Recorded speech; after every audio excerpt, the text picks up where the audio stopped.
Hi there. Welcome to the Small Business Coffee Break, the series where we take a few minutes to work on your business, not just in it.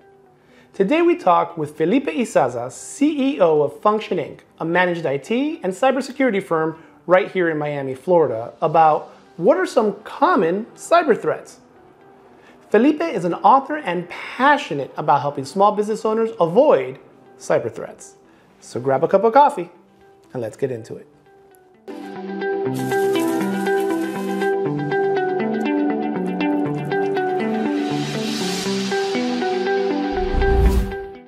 Wow, Felipe, so we've talked about the need for a cybersecurity firm. What are some of the common threats the average small business might be dealing with? Yeah, so, amongst a lot of threats, you got your typical ransomware, you have malware, DDoS attacks, basically when they flood a system with traffic in order to bring down the infrastructure or even that website. When there's a mass sale or something on a particular website, too many people going to that website will just kind of like either crash or not work. It gets, yeah.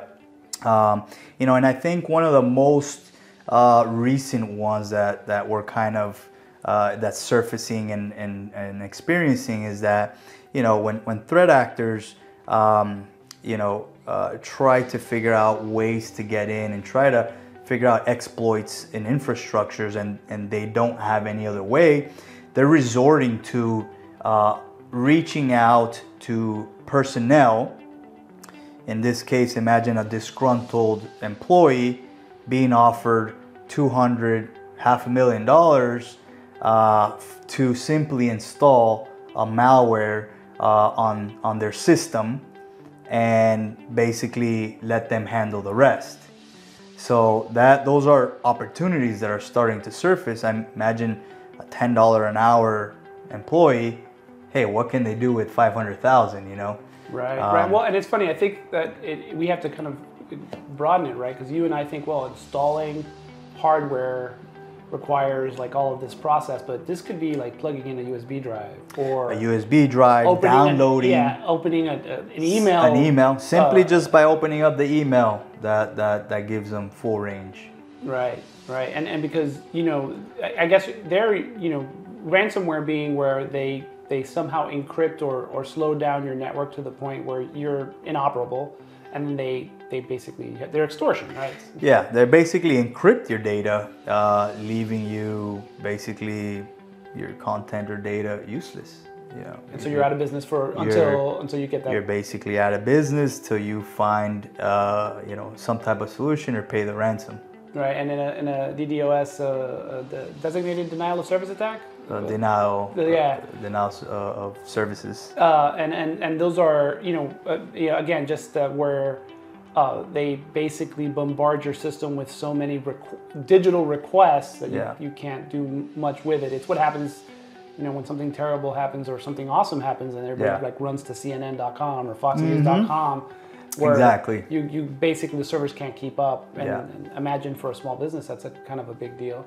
And when we're thinking about these kinds of attacks, does it just happen to like a laptop or a desktop, or are we talking about could that happen to a router or switches or POS systems? All that is so the short answer is yes. So that happens amongst, it depends if they're on an external or if they're internal in the infrastructure already. So you can perform DDoS attacks to a computer where anything that's basically carries an IP address. Okay. So they can perform it externally, just hitting the external IP, bringing down your firewall. Therefore, the business will lose internet connectivity. If it's a computer, it'll basically bog down the computer, not being able to communicate with anything really. Your printer, anything. And just basically essentially putting you out of business. I think one really cool thing that everyone should do is talk to an IT professional or even in their home they can do it with AT&T or whoever the service provider is.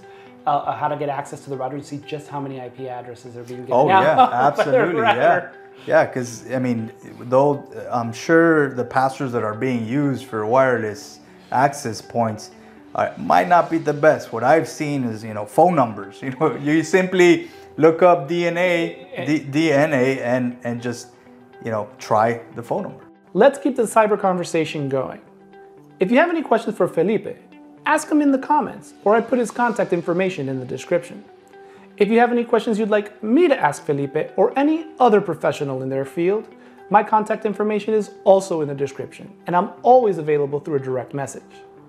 See you next week for another cup of coffee and more questions answered.